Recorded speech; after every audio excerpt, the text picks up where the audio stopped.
నమస్తే, welcome to వారధి. వారధిని విజయవాడ నుంచి అందిస్తున్నాం. నేను దీప్తి. ఇవాళ వారధికి మనతో గెస్ట్ గా విచ్చేశారు టీడీపీ నుంచి బాబు రాజేంద్ర ప్రసాద్. హలో అండి, నమస్తే, బాగున్నారా? నమస్తే దీప్తి గారు, బాగున్నా. రైట్. సో మరి మీరు ఇవాళ మన వారధి గెస్ట్ తో చేయాల్సిన నంబర్స్ 243442 లేదా skype.com లోకి లాగిన్ అయ్యి tv9.varadhi అనే ఐడికి కనెక్ట్ అవ్వచ్చు. ఈ వారం మనం చూసుకున్నట్లయితే జరిగిన పొలిటికల్ డెవలప్మెంట్స్ కి సంబంధించి, అంటే బడ్జెట్ విషయం అయినా కానీ, ఎమ్మెల్సీ ఎలక్షన్సే కానీ, రోజా ఎపిసోడ్ కి సంబంధించిన అంశమే కానీ, లేకపోతే రీసెంట్ గా ఉత్తరప్రదేశ్ లో రైతు రుణమాఫీ ఏదైతే అనౌన్స్ చేశారో దీనికి సంబంధించి ఇప్పుడు స్టేట్ అంతా పొలిటికల్ హీట్ పెంచిన అంశమే కానీ, ఇలా ఈ వారం జరిగిన పొలిటికల్ డెవలప్మెంట్స్ కి సంబంధించి మీరు మాట్లాడాలి అనుకుంటే నేను ఇందాక చెప్పినట్లుగా 243442 ఈ నంబర్కి కాల్ చేయొచ్చు. ఆర్ఎల్స్ skype.com లోకి లాగిన్ అయ్యి tv9.varadhiకి కనెక్ట్ అవ్వచ్చు. మీరు ఫోన్ చేసే లోపు let me have my first question. Rajendra Prasad గారు చెప్పండి, ప్రభుత్వం చెప్తున్నట్లుగా నిజంగా గ్రోత్ రేట్ అంత అద్భుతంగా ఉందా అండి? అంటే మిగిలిన రాష్ట్రాలు సింగిల్ డిజిట్స్లో ఉంటే ఆంధ్రప్రదేశ్ గ్రోత్ రేట్ మాత్రం నిజంగా 11.6 అంటే దగ్గర 12% దాకా దూసుకెళ్తుందని నిజమే అంటారా ఇది? దీనికి ప్రధానమైనటువంటి కారణం సమర్థవంతమైన నాయకుడు ఉండటం, ప్లస్ ఆ నాయకుడికి ఆర్థికపరమైన అంశాలు కేంద్రం నుంచి, లేకపోతే విదేశాల నుంచి, ఇతర బ్యాంకుల నుంచి, లేకపోతే రాష్ట్రంలో ఉండేటటువంటి సోర్సెస్ అన్నింటినీ కూడా గ్యాదర్ చేసి వాటిని సమన్వయపరిచి వాటిని అన్నింటినీ కోఆర్డినేట్ చేసి మినిట్ టు మినిట్ వాటిని రివ్యూ చేసుకుని ముందుకు తీసుకువెళ్ళటం వల్లనే ఆ గ్రోత్ రేట్ రావటం జరిగింది. తర్వాత గ్రోత్ రేట్ ఏదో చంద్రబాబు నాయుడు గారు కల్పించి చెప్పారని అది ఇది అంటున్నారు. ఆ గ్రోత్ రేట్ చంద్రబాబు నాయుడు గారో, యనమల గారో, లేకపోతే మన రాష్ట్ర ప్రభుత్వం ఇచ్చేది కాదు. అది కేంద్ర ప్రభుత్వం, అక్కడ ఎకనామిక్ డిపార్ట్మెంటు కొన్ని ఇండెక్స్లు, కొన్ని పారామీటర్స్ పెట్టి దాని ప్రకారం నిర్ణయించడం జరుగుతుంది. సో అది కేంద్ర ప్రభుత్వం ఇచ్చినటువంటి గ్రోత్ రేట్ తప్పితే ఆ 11.2 ఇది మనం నిర్ణయించుకున్నది కాదు. కనుక అది వాస్తవం, జరిగింది, ప్రకటించింది అంటారు మీరు. అందుకైనా మనకు కావాల్సినప్పుడల్లా నిధులు ఇవ్వట్లేదు. అది వేరే అంశం. మనది గ్రోత్ రేట్ ఎంత పెరిగినా మనం జీరో నుంచి మొదలుపెట్టాం మన స్టేట్ డెవలప్మెంట్ అనేది. సో డెవలప్మెంట్ చాలా స్పీడ్గా ఉంది. సో అందువల్ల గ్రోత్ రేట్ కూడా స్పీడ్గా కనబడుద్ది. ఈ గ్రోత్ రేట్ పెరిగింది కాబట్టి మేము ఫండ్స్ ఇవ్వమంటే కుదరదు. ఇప్పుడు తమిళనాడు ఉందనుకోండి, కర్ణాటక, లేకపోతే మన పక్కన ఉన్న తెలంగాణ, వాటికి ఒక 25 లక్షల కోట్లు వాళ్ళకి మూలధనం పెట్టుబడి ఉంటుంది. 25 లక్షల కోట్ల నుంచి ప్రారంభించారంటే వాళ్ళ గ్రోత్ రేట్ తక్కువ కనపడుద్ది. అదే మనం జీరో నుంచి ప్రారంభించాం. సో గ్రోత్ రేట్ ఎక్కువగా కనపడుతూ ఉంటుంది, ఆ స్పీడ్ కనపడుతూ ఉంటుంది. అలాగని చెప్పి గ్రోత్ రేట్ ఎక్కువ ఉందని మనకి నిధులు ఇవ్వకపోతే, మనం జీరో నుంచి ప్రారంభించాం కదా, మనకు కనీసం ముఖ్యమంత్రి గారు ఉండటానికి నివాసం లేదు, ఆఫీసు లేదు. మనం చంద్రబాబు నాయుడు గారు మన విజయవాడ వచ్చినప్పుడు మీరు కూడా చూశారు, దీప్తి గారు, మీరు కొత్తగా వచ్చారు, ఇక్కడికి వచ్చి చూశారు. బస్సులో ఉంటే పాములు వచ్చినాయి బస్సు దగ్గరికి. మళ్ళీ నిన్నగాక మొన్న ఆయన ఉండవల్లిలో కృష్ణానది ఒడిన ఒక గెస్ట్ హౌస్లో ఉంటే అక్కడ కూడా ఇవాళ నిన్న పాములు, తావులు ఈ జైల్లో వచ్చేటటువంటి చోట అటువంటి అద్భుతాన్ని సృష్టిస్తున్నారని చెప్తారు. Right right. శివ గారు కాల్ చేశారు ఫ్రమ్ తెనాలి, ఫోన్ కాల్ సిద్ధంగా ఉన్నారు. శివ గారు చెప్పండి. హలో. రైట్ శివ గారు చెప్పండి. హలో హలో దీప్తి గారు. ఎస్ శివ గారు మాట్లాడండి. హలో చెప్పండి శివ గారు. రాజేంద్ర ప్రసాద్ గారు నమస్తే అండి. నమస్తే శివ గారు. మొన్న బడ్జెట్ ప్రవేశపెట్టారు కదండి, అది ఏది కరెక్ట్ అనేది మాకు తెలియట్లేదండి. మీరు చెప్పేది కరెక్టా? హలో చెప్పండి శివ గారు. అది బడ్జెట్ ప్రవేశపెట్టారు కదా మన అసెంబ్లీలో. అవునండి. అది మీరు చెప్పేది కరెక్టా లేకపోతే అటు ప్రతిపక్షం చెప్పేది కరెక్ట్ అనేది మాకు చాలా కన్ఫ్యూజ్ ఉంది. ఏది నమ్మాలో ఏది నమ్మకూడదో అసలు అర్థం కావట్లే మాకు. ముందు పొద్దున సాయంత్రం TV9 ముందు కూర్చొని చూస్తానే ఉన్నాము, ఎవరైతే చెబుతున్నారో మాకు అసలు ఏం అర్థం కావట్లేదు. ఒక పాయింట్. ఇంకోటి వచ్చేసేదండి, పవన్ కళ్యాణ్ గారు రేపు 2019లో పోటీకి వస్తున్నారు. దానివల్ల మన తెలుగుదేశం పార్టీకి ఏమన్నా ఓట్లు తగ్గేటట్టుగా ఏదన్నా ఉందో కొంచెం చెప్పండి సార్. ఒకటి ఫస్ట్ ప్రశ్నకు వస్తే, పవన్ కళ్యాణ్ గారు పార్టీ స్వాగతిద్దాం. ఆయన కూడా ఒక నాయకుడు, సామాజిక స్పందన కలిగినటువంటి వ్యక్తిగా వ్యవహరిస్తున్నారు ఆయన. సో ప్రజాస్వామ్యంలో ఏ పార్టీ వచ్చినా, ఏ నాయకుడు వచ్చినా స్వాగతించాలి. రెండు ఏమిటంటే, దానివల్ల మనకేం నష్టం ఉంటుందని మనం అనుకోవడం లేదండి. తెలుగుదేశం పార్టీకి ఒక సాలిడ్ ఓటు బ్యాంక్ ఉంది. తెలుగుదేశం పార్టీకి కాకుండా మిగతా ఓటులను ప్రతిపక్ష పార్టీల యొక్క ఓట్లని ఆయన చీల్చుకుంటారు, అందుట్లో నో డౌట్. కనుక మనకి ఎటువంటి నష్టం ఉండదు. అది ఫస్ట్ పాయింట్. సెకండ్ పాయింట్కి వస్తే మీకు మన బడ్జెట్లో కొంత కన్ఫ్యూజన్ వచ్చింది, ఏది నిజం ఏది అబద్ధం అని. మీరు స్పెసిఫిక్గా పలానా విషయంలో అది నిజం అబద్ధం అని చెప్పండి, నేను చెప్తాను. ఇప్పుడు పింఛన్లు ఉన్నాయి రాష్ట్రంలో. 46 లక్షల మందికి వృద్ధులకు కానీ వితంతువులకు కానీ వికలాంగులకు కానీ నెలకి 1000 రూపాయలు 1500 చొప్పున ఇస్తున్నారు. వాళ్ళ కోసం 4500 కోట్లు కేటాయించడం జరిగింది. అది అవాస్తవమా? కేటాయింపులు జరిగినాయా లేదా? నెల నెల వృద్ధులకు కానీ వికలాంగులకు కానీ పింఛన్ వెళ్తుందా లేదా అన్న విమర్శ కూడా వినిపిస్తూనే ఉంది. అది తక్కువ అండి. మ్యాక్సిమం లీకేజీలు కానీ ట్రాన్స్మిషన్ లాసెస్ కానీ లేకుండా చంద్రబాబు నాయుడు గారు ఇప్పుడు ఈ పోస్ట్ తీసుకొచ్చారు, అలాగే త్రూ బ్యాంక్ అకౌంట్లో వేయటం పెట్టారు, అలాగే వీఆర్ఓలు సంతకాలు పెట్టారు, అవసరమైతే జన్మభూమి కమిటీ ప్రత్యక్షంగా చూడటం. సో దరిదాపు గతంలో జరిగేదేమో. ఇవాళ ప్రభుత్వం నుంచి విడుదలయ్యే ప్రతి రూపాయి డైరెక్ట్గా పేదవాడికి నిరుపేదకి చేరటం కోసం కావాల్సినటువంటి సిస్టమ్స్ని డెవలప్ చేస్తున్నాం. మీరు అబ్జర్వ్ చేయండి. గతంలో అవినీతి చేస్తే చర్య తీసుకుంటాం, అది చేస్తాం అనేవాళ్ళం. ఇవాళ అవన్నీ కాదు. మనం అవినీతి అనేది మన జీవితంలో ఒక అంతర్భాగం అయిపోయింది. వ్యవస్థల నుంచి దాన్ని దూరంగా తరిమిలే. ఎందుకంటే మనిషికి ఉన్నటువంటి కొన్ని బలహీనతల వల్ల ఆ డబ్బులు చూడంగానే ఆటోమేటిక్గా అవినీతి పిచ్చి వెళ్ళిపోతుంది. సో అవినీతికి ఆస్కారం లేనటువంటి వ్యవస్థల్ని, ఒక సిస్టాన్ని డెవలప్ చేయటం జరుగుతుంది. దానివల్ల మీకు పింఛన్లో దరిదాపు నేను అనుకుంటాం 95% రీచ్ అవుతుంది, నో డౌట్. అలాగే మీరు ఇంకేమైనా అడగండి, గ్రోత్ రేట్ విషయంలో మీకు అనుమానం రావచ్చు. ప్రధానంగా మొన్న మన ప్రతిపక్ష నాయకులు జగన్మోహన్ రెడ్డి గారు చెప్పడం జరిగింది.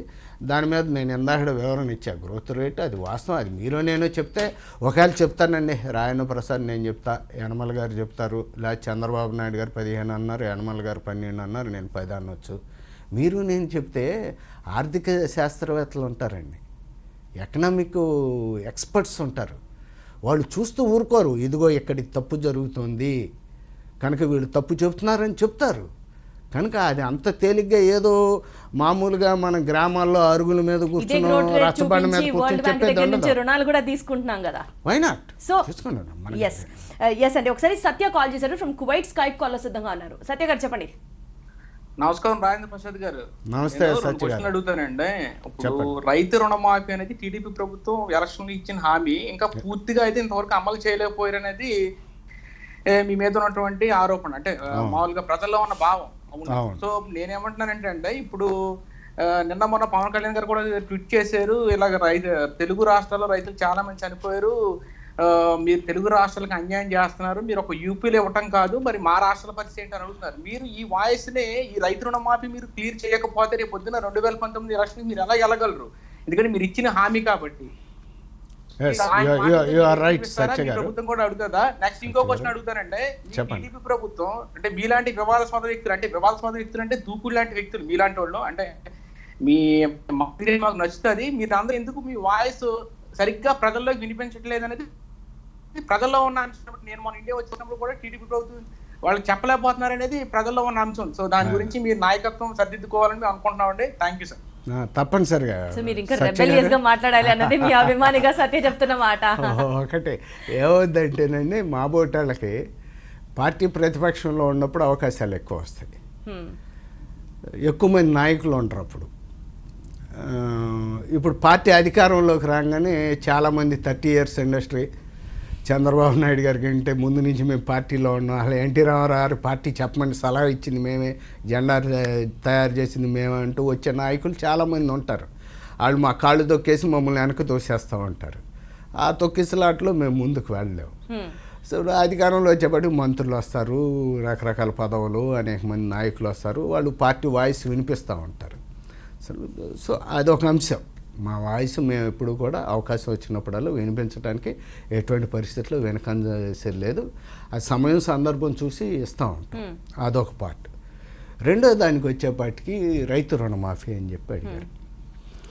ఎస్, మేము 26,000 కోట్ల రూపాయలు రైతులకుండా వడ్డీతో సహా చెల్లించుతామని స్పష్టమైనటువంటి హామీ ఇచ్చాం.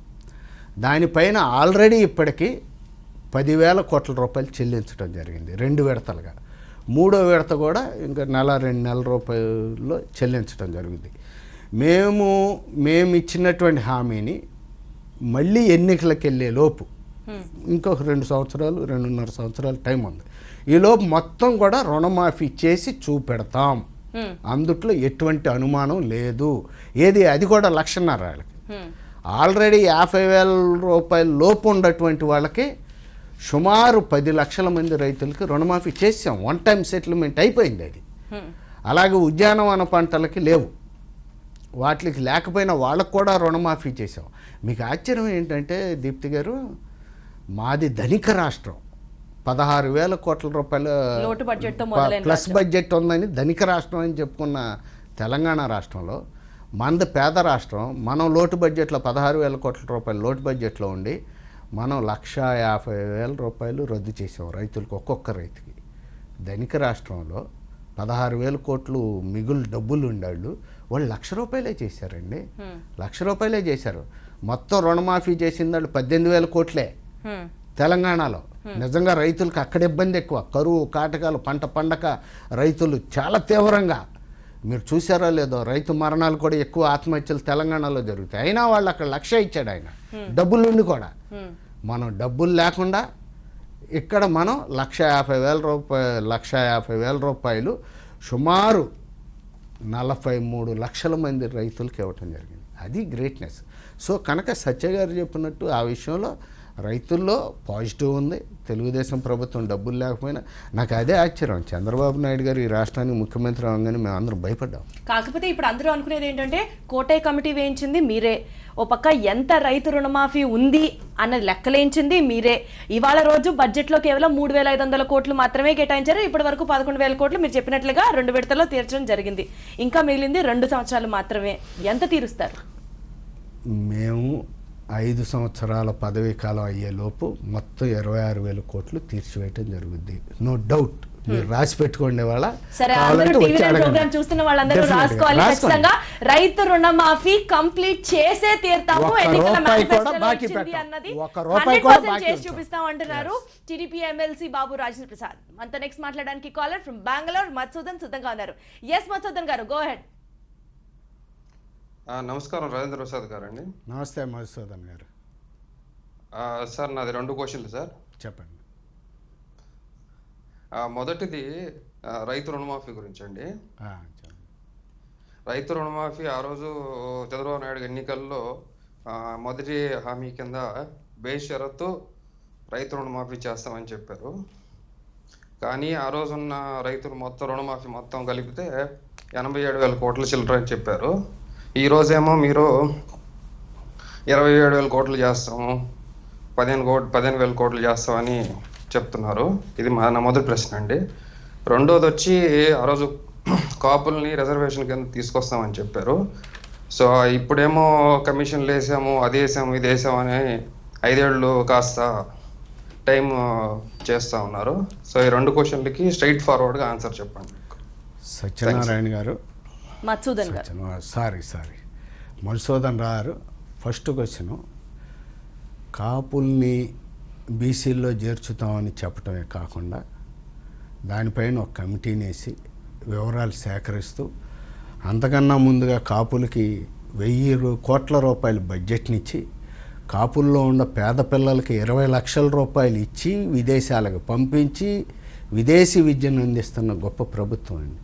కాపుల్లో ఉన్న పేదలకి 1,00,000, 2 లక్షలు, 3 లక్షలు, 4 లక్షల లోన్లు ఇచ్చి వాళ్ళు స్వయం ఉపాధి కల్పిస్తున్నటువంటి ప్రభుత్వం. వాళ్ళు బీసీల్లో చేర్పించడానికి కూడా ఏ రకమైనటువంటి అవకాశాలు ఉన్నాయి. గతంలో కోట్ల విజయభాస్కర్ రెడ్డి గారు ఏదో జీవో ఇచ్చాడు, కోర్టు కొట్టేసింది, అయిపోయిందని వదిలేశారు. కానీ అలా టెక్నికల్గా చట్టబద్ధంగా అవకాశం లేకుండా వేగ్గా ఉండకుండా చాలా పటిష్టంగా చంద్రబాబు నాయుడు గారు చేయటం జరుగుతుంది. అందుట్లో ఎటువంటి అనుమానం లేదు. ఆ రోజున కాంగ్రెస్ ప్రభుత్వాలు చేయనప్పుడు, కాపులకి ఏ రకమైనటువంటి సహాయం చేయనప్పుడు మాట్లాడినటువంటి వాళ్ళు ఈ రోజున వచ్చి జగన్మోహన్ రెడ్డి గారి ప్రోద్బలంతో ఆయన ఎజెండాని తీసుకొచ్చి ఆయన స్లోగన్స్ పెట్టుకుని అల్లరి చేస్తున్నారు. ఇవాళ 1,000 కోట్లు ఏ ప్రభుత్వం పెట్టింది చెప్పమనండి. ఆ రోజున ఈ ఉద్యమాలు చేస్తున్న వాళ్ళంతా ఏమయ్యారు? విదేశాలకు వెళ్ళేటటువంటి కాపు విద్యార్థులకి 20 లక్షలండి, 20 లక్షలు. మనం ఏనాడైనా ఊహించామా, ఆలోచించామా? నిలబెట్టి అలా డబ్బులు ఇచ్చి పంపిస్తున్నారు చదువుకోవటానికి. అది మామూలు విషయమా? రేపో మాపో అది కూడా అవుతుంది. ఆల్రెడీ కమిటీ తిరుగుతుంది, ఆ కమిటీ వివరాలన్నీ తీసుకుంటుంది, కమిటీ రిపోర్ట్ వస్తుంది, కమిషన్ రిపోర్టు. దాని ప్రకారం మీరేమన్నా ఎక్కువ ఎక్సర్సైజ్ చేయిస్తున్నారా అండి? తొందరగా కమిటీ రిపోర్ట్ ముందర పెట్టి నిజంగా కాపుల్ని బీసీలోకి చేర్చాలి అన్న ప్రయత్నంలో మీరు కూడా త్వరితగతిన పనులు అవ్వడానికి మీ వైపు నుంచి ఎఫర్ట్స్ ఏం కనిపిస్తున్నాయి? అంటే మిమ్మల్ని అడిగితే ఇప్పుడు ఖచ్చితంగా కమిటీ పనిచేస్తోంది, రాష్ట్రం అంతా తిరుగుతోంది, అన్ని జిల్లాలు పర్యటిస్తోంది ఇలానే చెప్తారు. కానీ అయిపోయింది, 3 సంవత్సరాలు ఇలానే గడిచిపోయింది. అమ్మా మరి ఇప్పుడు కాపులకు ఆర్థిక సహాయం చేయటం అది ప్రభుత్వం చేతిలో ఉంది. గబాలు 1000 కోట్లు బడ్జెట్లో కేటాయించి వాళ్ళకి సహాయం చేస్తున్నారు, ఇతరతర లోన్లు ఇస్తున్నారు, అవన్నీ జరుగుతున్నాయి. కానీ కులాలు మతాలు మార్చి బీసీ కేటగిరీలోకి ఎస్సీ కేటగిరీలోకి మార్చడం అనేది అది రాజ్యాంగం సిస్టమ్ ఉంది. ఇష్టం వచ్చినట్టు వాళ్ళని బీసీల్లో చేర్చాం, వీళ్ళని ఎస్సీల్లో చేర్చామని మీరు నేను అనుకుంటే అవ్వదు. అవును, అది అవ్వదు. ఇది రాజ్యాంగబద్ధంగా జరగాల్సినటువంటి కాన్స్టిట్యూషనల్ ఆబ్లికేషన్స్ ఉంటాయి. వాటిని అనుగుణంగా చేస్తేనే అవుతుంది. అలా చేయకుండా చేసామంటే కాపులు మోసం చేసినట్టు అవుద్ది. కోట్ల విజయభాస్కర్ రెడ్డి గారు చేసినట్టు జీవో ఇచ్చా కొట్టేసింది మేమేం చేయమన్నట్టు ఉంటుంది. లేకపోతే ముస్లింలను తీసుకొచ్చి 4% రిజర్వేషన్ ఇచ్చామని వైఎస్ రాజశేఖర రెడ్డి గారు జీవో ఇచ్చేసి కొట్టేశారా మేమేం చేయమన్నట్టు ఉంటుంది. కానీ చంద్రబాబు నాయుడు గారు అలా చేయట్లే. అలా మోసపూరిత విధానాలు పాటించకుండా పక్కాగా వాళ్ళకి ఏదైతే హామీ ఇచ్చామో అది ఫుల్ఫిల్ చేయాలని టైం పట్టినా సరే పక్కాగా వస్తా ఉంటారు. రైట్, నెక్స్ట్ శివ కాల్ చేశారు ఫ్రమ్ జగ్గంపేట. ఫోన్ కాల్ లో సిద్ధంగా ఉన్నారు. ఎస్ శివ గారు చెప్పండి. నమస్తే మేడం గారు. నమస్తే శివ గారు, చెప్పండి, అడగండి శివ గారు. ఏం లేదు సార్, ఇప్పుడు ఇందాక కోవైట్ నుంచి సత్య గారు ఫోన్ చేశారు కదా. అవును బ్రదర్. అతను ఉన్న అభిప్రాయం మీరు ఈ మధ్యన ఎక్కడ కనబడలేదు, మీరు మంత్రిమండలికి వస్తే మాకు ఆనందంగా ఉంటుందని ఫోన్ చేశానండి. చూద్దామండి, అదని చంద్రబాబు నాయుడు గారు ఇష్టం. పైన దేవుడు ఆశీస్సులు ఉండాలా. అందులో మాకేంటంటే మా కులంలో చాలా పోటీ ఉంటుంది, నాకంటే సీనియర్లు ఉన్నారు కనుక అటువంటి పెద్దగా ఆశలు ఏమి లేవు నాకు. సో ఇండైరెక్ట్ గా ఆ కులానికి సంబంధించిన రాజకీయాలు టీడీపీలో కూడా ఉన్నాయని చెప్తున్నారు మీరు. ఎక్కడైనా ఉంటుందమ్మా, మనం అనుకున్నా అనుకోకపోయినా మన ప్రమేయం లేకుండా కులంలో పడతాం. ఆ కుల ప్రభావాలు సీనియారిటీలు ఇవన్నీ రాజకీయాల్లో వాళ్ళ కులం మతం ప్రాంతం ఇవన్నీ ఈక్వేషన్స్ కంపల్సరీ మెయింటైన్ చేయాలి, లేకపోతే కుదరదు కదా. రైట్, అయితే మీ నెక్స్ట్ క్వశ్చన్ అండి. మిత్రపక్షానికి సంబంధించి ప్రభుత్వంపై కాస్త అసంతృప్తిగా కనిపిస్తోంది అని వస్తున్న వార్తలకి మీ స్పందన ఏంటి? అంటే బీజేపీ మా మీద లేకపోతే మేము బీజేపీ మీద అసంతృప్తిగా ఉన్నాం. మీరు ఎలా అర్థం చేసుకున్నా నాకు ఇప్పుడు 2 ఆన్సర్లు వస్తాయి. నేను ఒకటే అడిగాను కానీ మీరు ఇప్పుడు రెండింటికి ఆన్సర్ ఇస్తారు. ఏవీ లేవు. ఇప్పుడు మనం కుటుంబం ఉన్నామమ్మా. మీరే ఉన్నారు, మీ తండ్రి గారు మంచి డాక్టరు, మీరు మంచి యాంకరు, మీరు మంచి కుటుంబం. అప్పుడప్పుడు అపోహలు స్పర్ధలు వస్తూ ఉంటాయి, అయినా కలిసి చక్కగా హ్యాపీగా మీ ప్రొఫెషనల్స్లో మంచి ఫ్యామిలీ లైఫ్ నడుపుతున్నారా? అలాగే ఇదో ఫ్యామిలీ అప్పుడప్పుడు వస్తూ ఉంటాయి, అపోహలు కలిసి ఉంటాం. మాకు సంబంధించినంత మట్టుకి చంద్రబాబు నాయుడు గారు రాష్ట్ర అభివృద్ధి కోసం ఏం కావాలో అవన్నీ అడుగుతున్నాం. రాష్ట్ర అభివృద్ధి కోసం చంద్రబాబు నాయుడు గారు ఏమిస్తే కేంద్రం అది తీసుకుందాం, అదే అభివృద్ధి, దాంతోనే ముందుకెళ్దాం అని చెప్తున్నారు. Not at all. Chandrababu Naidu గారిని మోసం చేసో వంచేటటువంటి శక్తి యుక్తి ఎవరికి లేదండి. వాళ్ళ దేశంలో ఉండ రాజకీయ నాయకుల్లోకి అందరిలోకి సీనియర్ నాయకుడు ఆయన. ఆయనకు ఉన్నంత తెలివితేటలు, ఆయనకు ఉన్నంత కమిట్మెంటు, ఆయనకు ఉన్నంత పేషెన్స్ ఇంకెవరికి లేవు. ఇవాళ హోదా ముఖ్యమా, ప్యాకేజీ ముఖ్యమా, ఏదనేది మబ్బుల్లో నీళ్లు చూసి కింద ముంత వలకపోసుకున్నావా, లేకపోతే కేంద్రం ఇచ్చేటటువంటి ప్యాకేజీ తీసుకుని ఇంకా కావాల్సిన దాని గురించి కృషి చేద్దామా, లేకపోతే రానటువంటి లేనటువంటి చాలా డెడికేషన్ అని, చాలా కమిట్మెంట్ అని, ఇన్ని క్వాలిఫికేషన్స్ ఉన్న వాళ్ళు ఎవరికి ఆ రోజు అర్థం కాలేదా? ప్యాకేజ్ కాదు హోదానే ముఖ్యము అన్న విషయం ఎవరికి తెలియక 10 ఏళ్ళు 15 ఏళ్ళు అని మాట్లాడడం జరిగిందా? You are right. మంచి ప్రశ్న సార్. ఆ రోజుకి హోదా ఉంది, ప్రణాళికా సంఘం ఉంది, కేంద్ర ప్రణాళికా సంఘం, అలాగే జాతీయ అభివృద్ధి మండలి ఉంది, బీజేపీ ప్రభుత్వం వచ్చిన తర్వాత, మోడీ గారు వచ్చిన తర్వాత కేంద్ర ప్రణాళిక సంఘాన్ని రద్దు చేశారు, నీతి ఆయోగ్ని పెట్టారు, అలాగే జాతీయ అభివృద్ధి మండలిని రద్దు చేశారు. చంద్రబాబు నాయుడు అలాగే ముఖ్యమంత్రి అయిన కాదు, తర్వాత కాదు, 10 నేను నెలల మెయిన్ పాటు పాయింట్ ప్లానింగ్ చెప్తా. కమిషన్ ఉండింది. అరే ప్లానింగ్ తర్వాత కమిషన్ దాన్ని రద్దు ఉండొచ్చా? చేశారు. ఓకే ఓకే ఆ రోజు స్పెషల్ స్టేటస్ అదే గురించి చెప్పేది. మాట్లాడుండొచ్చు. అంటే మోడీ గారు అట్టంగానే అన్నీ చేసేయలేరు కదా. ఆయన 1 ఇయర్లో స్టడీ చేసి మనం ఏం చేద్దాం, ఏంటి ప్రత్యేక హోదా ఏంటి, ప్యాకేజీలు ఏంటి, లేకపోతే రాష్ట్రాలు ఏంటి, ఆర్థిక సహాయం ఎలా చేయాలి, లేకపోతే 14వ ఆర్థిక సంఘం ఏం చెబుతుంది, ఇవన్నీ స్టడీ చేసి ఆయన ఒక అవుట్లుక్లోకి వచ్చాడు. ఆయన ఒక పాలసీ డెసిషన్ తీసుకున్నాడు. మొత్తం ప్రణాళిక సంఘాన్ని, జాతీయ అభివృద్ధి మండలిని రద్దు చేసి నీతి ఆయోగ్ అదేలేండి, అప్పుడు స్టడీ చేయలేదా, ఇప్పుడే స్టడీ చేశారా అన్నదే పెద్ద క్వశ్చన్. చేశాడు. మరి కొత్త లీడరు, ఓ డైనమిక్ లీడర్ వస్తే ఆయన విజన్ ప్రకారం ఆయన వెళ్తాడు. 14వ ఆర్థిక సంఘం చెప్పింది అన్ని రాష్ట్రాలు సమానంగా ఉండాలి, 32% నుంచి 42% నిధులు పెంచండి, వాటా రాష్ట్రాలకు ఇచ్చేటటువంటి వాటా కేంద్రం నుంచి, మీరు ఎవరికన్నా ఆర్థిక లోటు ఉన్నటువంటి రాష్ట్రాలకు సహాయపడండి అని చెప్పి స్పష్టంగా 14వ ఆర్థిక సంఘం రాజేంద్ర ప్రసాద్ గారు ఇదే పాయింట్ మీద హోల్డ్ అవ్వండి. ఆర్థిక లోటు ఉన్న రాష్ట్రాలకి ప్రత్యేకంగా సహాయం అందించాలి. రైట్. అయితే ఈ విషయం గురించి కంటిన్యూ చేద్దాం. గోలీ ఫ్రమ్ ఖతార్ సిద్ధంగా ఉన్నారు మనతో మాట్లాడడానికి. గోలీ గారు చెప్పండి. Thank you madam. నమస్కారం అండి రాజేంద్ర ప్రసాద్ గారు. నమస్తే గోలి గారు. యా, నాది అంటే ఆంధ్ర తెలంగాణ ప్రాంతీయాలు కాకుండా, పార్టీలు కాకుండా, క్యాజువల్ గా జనరల్ గా మిమ్మల్ని క్వశ్చన్ అడుగుతాను సార్. మీరు రాజకీయాల్లో చాలా సీనియర్ వ్యక్తులు, అంటే ఒకటి హార్ట్ఫుల్ గా చెప్పండి సార్. ఇప్పుడు ప్రతి ఒక్క రాష్ట్ర ప్రభుత్వాలే కాదు, కేంద్ర ప్రభుత్వాలు కూడా రైతు సమస్య మీదనే ఆధారపడి అధికారాన్ని చేజిక్కించుకుంటున్నాయి. రుణాలు ఇవ్వడం, అవి కట్టలేని పరిస్థితిలో రైతులు ఉండడం, కట్టే పరిస్థితిలో ఉన్న వాళ్ళు కూడా ఎలాగూ ఏ ప్రభుత్వం వచ్చినా రుణమాఫీ చేస్తారని కట్టకపోవడం, దీని భారం రాష్ట్ర ప్రభుత్వంతో పాటు అభివృద్ధి మీద కూడా పడుతుంది. కానీ ఈ రుణాలు ఇవ్వడం, ఈ రుణాలు మాఫీ చేయడం అనేది ఇక చెమరగీతం అనేది ఉండదు. అంటే దీన్ని స్టాప్ చేసే అవకాశమే లేదా మన భారతదేశంలో? మీరు రాజకీయంగా ఒకటి చెప్పండి. మరి రైతులకు రుణంగా తీసుకోకుండా వాళ్ళు పంటలు పండించి నష్టపోకుండా వాళ్ళు అందరిలాగా మంచిగా బతికే అవకాశాలు అసలు మన భారతదేశంలో లేవా? ఏ ప్రభుత్వాలకు కూడా ఆలోచన లేదా? ఒకవేళ ఉంటే మరి ఎందుకు చేయలేకపోతున్నాయి? దయచేసి మీరు ఒక వ్యక్తిగత రాజకీయ విశ్లేషకులుగా ఒక రైతు గురించి ఆలోచించి చెప్పండి. ఏ పార్టీకి గురించి నేను అడగట్లేదు సార్. Thank you. చాలా మంచి ప్రశ్న వేశారు గోలి గారు. ఇదొక వ్యవసాయం అనేది ఒక విశ్వాలయం అయిపోయింది. రైతులు వేరే వృత్తి చేపట్టలేరు. వాళ్ళు చేపడదామన్నా ఉద్యోగాలు దొరకవు, వ్యాపార అవకాశాలు లేవు, పోనీ చేద్దామన్నా వాళ్ళకి అంత విజ్ఞానం లేదు, చదువుకుని ఉంటారు. వాళ్ళకి వ్యవసాయం తప్పితే వేరే వృత్తి లేదు. వ్యవసాయం మీద మనది వ్యవసాయ ఆధారిత రాష్ట్రం, దేశం కూడా వ్యవసాయం మీద 70% ప్రజానికం ఆధారపడి జీవిస్తున్నారు. వ్యవసాయం చేసే రైతులు కానివ్వండి, లేకపోతే ఆ పొలాల్లో పనిచేసేటటువంటి కూలీలు కానీ, వీరు వేరే పనులు చేయలేరు. ఈ వ్యవసాయం అనేది ఇవాళ అతివృష్టికి అనావృష్టికి గురవుతుంది.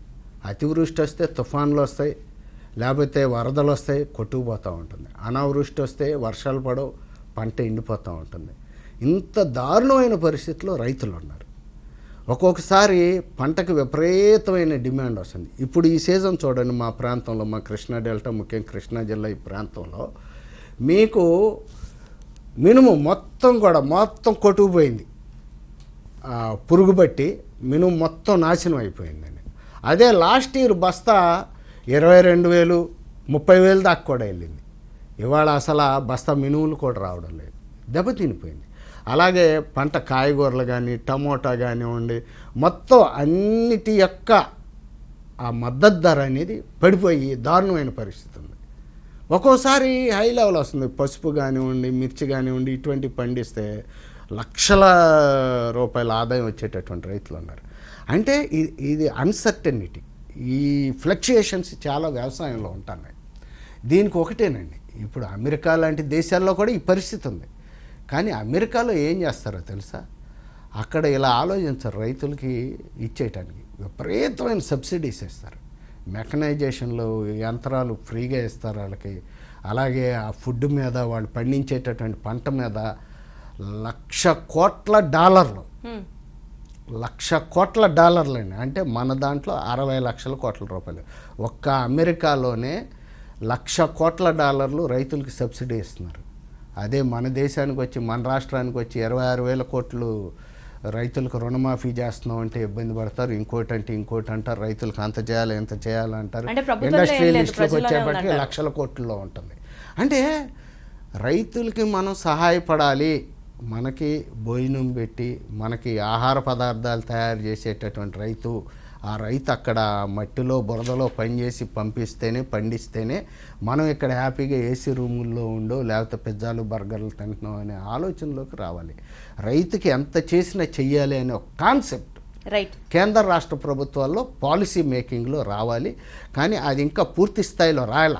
ఇప్పుడు సపోజ్ ఉంది, మన ఆంధ్రాలో చేసినప్పుడు కేంద్రంలో ఉన్నటువంటి రిజర్వ్ బ్యాంక్ గవర్నర్ ఆయన రంగరాజన్ గారు అనుకుంటా, రైతులకు రుణమాఫీ చేయకూడదు, తప్పది, అది చెడు అలవాటు, వాళ్ళు తిరిగి బ్యాంకులకి అప్పులు చెల్లించరు అని, లేకపోతే ఇంకోటి కేంద్ర ప్రభుత్వం కూడా అలా ఫీల్ అయింది. ఇప్పుడు యూపీలో అఫీషియల్స్ ఎక్కువ రైతులకి ఎంత చేసినా తప్పు లేదని నా అభిప్రాయం. రైతాంగాన్ని నిలబెట్టాలి. రైతు యొక్క రంగం, ఆ రైతులో ఉత్పత్తి రంగానికి కూడా ఖచ్చితంగా ఒక లాభదాయకతను తీసుకురావాలి. రైట్ రాజేంద్ర ప్రసాద్ గారు, నెక్స్ట్ మనతో మాట్లాడడానికి బెంగళూరు నుంచి నవీన్ నా స్కైప్ కాల్ రెడీగా ఉన్నారు. ఎస్ నవీన్ గారు చెప్పండి. హాయ్ అండి, గుడ్ ఈవినింగ్. నేను లాస్ట్ టైం వారధిలో అడిగిన క్వశ్చన్కి లైక్ అనిత గారు కరెక్ట్గా ఆన్సర్ ఇవ్వలేదు. సేమ్ క్వశ్చన్ ఐ రీఇటరేట్ అండి. నెల్లూరులో డెవలప్మెంట్ గురించి అడిగితే ఆమె అనిత గారు ఓన్లీ ఏంటి శ్రీ సిటీ గురించి మాట్లాడారండి. Sri city is not in Nellore అండి. బేసికల్లీ నెల్లూరు కూడా కొంచెం వస్తుంది కానీ బట్ బేసికల్లీ ఇన్ చిత్తూరు అండి. అండ్ ఈవెన్ దో అని అనుకున్నా కానీ అది ఎస్టాబ్లిష్డ్ ఇన్ 2007, యాక్టివ్గా ఫంక్షన్లోకి వచ్చింది 2009 అండి. సో అది టీడీపీ గవర్నమెంట్ ఇన్వాల్వ్మెంట్ ఏమన్నా ఉంది అని నేను అనుకోను. సో ఎక్సెప్ట్ దట్ నెల్లూరులో డెవలప్మెంట్ ప్లాన్స్ ఏమున్నాయి, చంద్రబాబు నాయుడు గారు ఏ ప్రాజెక్ట్స్ని ఇంప్లిమెంట్ చేయబోతున్నారు, అది ఫస్ట్ క్వశ్చన్. సెకండ్ వన్, నేను ఈ మధ్య వింటున్నాను చంద్రబాబు నాయుడు గారు definitely is a good leader అండి, అందులో డౌట్ లేదు. బట్ స్టిల్ చాలా డిస్ట్రిక్ట్స్ని ఇగ్నోర్ చేస్తున్నారు. సో ఓకే, అది పక్కన పెడితే నెక్స్ట్ లీడర్ని ఎవరు అని అంటే చంద్రబాబు నాయుడు కొడుకు గారు ఉన్నారు కదా, ఆయన వస్తారు అన్నట్లుగా అనేది ఆయనకి ఏ విధమైన చంద్రబాబు నాయుడు ఎలా ఉంటారు, ఈయన ఐ డోంట్ థింక్ 0.5% కూడా సూటబుల్ అని నేను అనుకోవట్లేదు. సో బట్ నేను ఎందుకంటే మీరు స్టాంఫోర్డ్ అవన్నీ అనకండి, స్టాంఫోర్డ్ అది ఆయన మెరిట్లో వచ్చిందని కాదు, మేము విన్నాము రామలింగరాజు వల్ల వచ్చింది అని. So that is different. ఈ రెండు స్టాన్ఫర్డ్ రామలింగరాజు వీటికి అన్నిటికి నేను సమాధానాలు చెప్పా. ఎన్టీ రామారావు మనవడు, బాలకృష్ణ గారి అల్లుడు, చంద్రబాబు నాయుడు గారి కొడుకు, 30-40 సంవత్సరాలు సినీ రాజ్యాన్ని ఏలినటువంటి ఆయన మనవడు, 40 సంవత్సరాలు ముఖ్యమంత్రిగా ప్రధాన ప్రతిపక్ష నేతగా ఉన్నటువంటి ఆయన కొడుకు, మళ్ళీ ఇవాళ సినీ రాజ్యాన్ని వెళ్తున్న బాలకృష్ణ గారి అల్లుడు, ఎవళ్ళో ఇంకొకళ్ళు కట్టిన ఫీజుతో చదివాడంటే మీరు వాళ్ళు చెప్పటానికి వాళ్ళకి బుద్ధి లేదు, వినటానికి మనకు ఉండాలిగా బ్రదర్. ఏంటి హాస్యాస్పదం, కొంచెం ఆరోపణ చేసిన దమ్ము ఉండాలి దాంట్లో. పోనీ నాకు ఇచ్చారు నేను చదివించానంటే అర్థం ఉంది, నన్ను చదివించారంటే ఏందది. ఎన్టీ రామారావు మనోడు, వాళ్ళు డబ్బులో పుట్టి డబ్బులో పెరిగిన వాళ్ళు, ఐశ్వర్యవంతులు బై బర్త్ వాళ్ళు. ఇది అవన్నీ all these things nonsense. స్టాన్ఫర్డ్లో మెరిట్ మీద వచ్చింది. నేను ఇంటర్ సర్టిఫికెట్లతో పాటు అలాగే భువనేశ్వరి గారు బ్యాంక్ ఆఫ్ బరోడాలో డబ్బులు వేసి స్టాన్ఫర్డ్ యూనివర్సిటీకి కట్టినటువంటి ఫీజులు ఎవిడెన్స్లు నా దగ్గర ఉన్నాయి. నేను సేమ్ వారధిలో చాలామంది ఎన్ఆర్ఐలకి చూపెట్టాను. ఇవాళ అది వస్తుందని నేను అనుకోలే, తీసుకొచ్చి చూపెట్టేవాడిని. నవీన్ ఇంత మరి ఇంత నాలెడ్జి మరి ఎందుకు సమాచార సేకరణలో బ్రదర్ ఎందుకు వెనకబడి ఉండాడో కానీ నాకు అర్థం కాల. ఇవన్నీ కొట్టుకుపోయినాయి, ఇవన్నీ పనికిరాని. నా దగ్గర స్టాన్ఫర్డ్ కట్టినటువంటి ఫీజుల రసీదులతో సహా నారా భువనేశ్వరి గారు, చంద్రబాబు నాయుడు గారి భార్య నారా లోకేష్ గారు కూడా is a very able administrator అంటారు మీరు. కంప్లీట్ నారా భువనేశ్వరి గారు jubilee hills bank of Baroda బ్యాంకులో ఏ నెలలో ఏ సంవత్సరంలో ఎంతెంత డబ్బులు వేసి ఫీజులు కట్టారు నా దగ్గర ఉన్నాయి రసీదులతో సహా. నేను ఫోటోస్టాట్లు తీసుకుని ఉంచా. వాటి తీసి వాళ్ళు వచ్చారు వీళ్ళు వచ్చారు.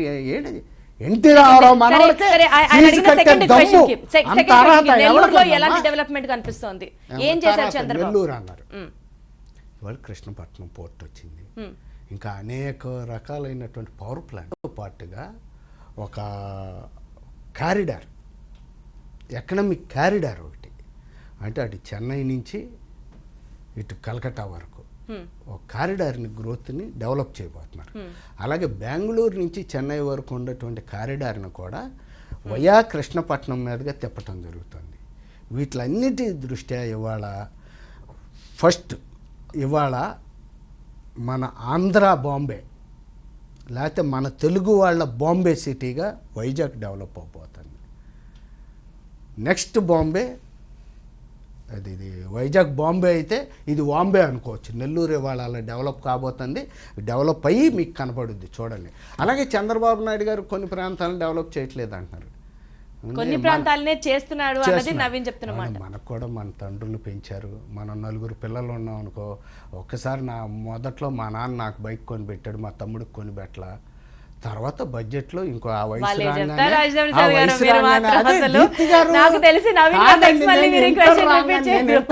రాగానే మా నాన్న నాకు బైక్ కొని పెట్టాడు. మా తమ్ముడికి అప్పట్లో సైకిల్ కొని పెట్టాడు. మా తమ్ముడు ఇంకా 8th క్లాస్లో ఉన్నాడు. నేను అట్లా టైం 1 by 1 దీన్ని బట్టి ఒక్కొక్కరు డెవలప్ చేసుకుంటూ వస్తారు. అందరికీ బైకులు కొని పెట్టే శక్తి మన తండ్రికి ఉందా? మనం ఆలోచిస్తాం లేదా? మా తండ్రి నాకు బైక్ కొనిపెట్టాడు, మా తమ్ముడికి సైకిల్ కొనిపెట్టాడు అని చెప్పి మా తండ్రి మంచోడు కాదు, పార్షియాలిటీ చూపెడుతున్నాడు అని అనుకున్నాడా? లేదు కదా. తండ్రి ప్రేమను అర్థం చేసుకోవాలి నవీన్ గారు. మీరు ఇంకొకసారి వారిది కాల్ చేసే ముందర చంద్రబాబు నాయుడు గారు నెల్లూరుకి ఏం చేశారు అని అడిగే ముందర తండ్రి ప్రేమ అది కూడా రాజశేఖర్ సార్ గారు చెప్పిన మాట ఒకసారి అయితే మీరు స్ట్రైక్ చేసుకోవాల్సిన అవసరం చాలా ఉంది. నెక్స్ట్ మంత్ మాట్లాడడానికి Babu from Kuwait is on Skype call. Yes Babu గారు చెప్పండి, ఏంటి పరిస్థితి? హలో, నమస్కారం. నమస్తే బాబు గారు, చెప్పండి బ్రదర్. నాది ఒక 2 ప్రశ్నలు. చెప్పండి బ్రదర్.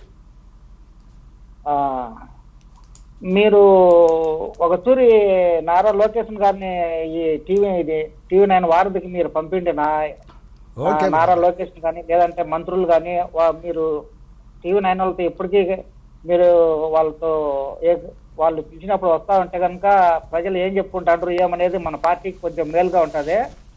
రెండోది వచ్చేసి జగన్మోహన్ రెడ్డి ఏదన్నా చెప్పినాడు అనుకో, అది తిరిగి మనం మీరు అది చేసినారు కదా, మీరు ఇది చేసినారు కదా అని మనం వాళ్లకు ఎదురుదాడి చేసేదానికంటే దాన్ని మీరు నిరూపించండి అని మనం సానుభూతిగా మనం మాట్లాడితే కనుక ప్రజల్లో మనకు ఒక మంచి ఇమేజ్ వస్తుంది అని నా అభిప్రాయం. ఎందుకంటే మీరు తప్పు చేసినారంటే కనుక నువ్వు చేయలేదంటే కనుక అంటే మనం చేసినాము అని ఏదన్నా ప్రజల్లోకి ఏదన్నా తప్పు సంకేతం పోతుందేమోనని నా అభిప్రాయము.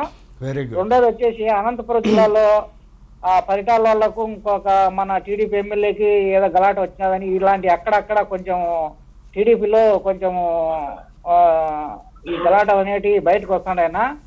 కొంచెం ఏదో డబ్బు కోసం దానికోసం పదవుల కోసం అని లేకుండా ఇవన్నీ ఇటువంటి పార్టీకి నష్టం కలగకుండా చూస్తారనేది నా అభిప్రాయం.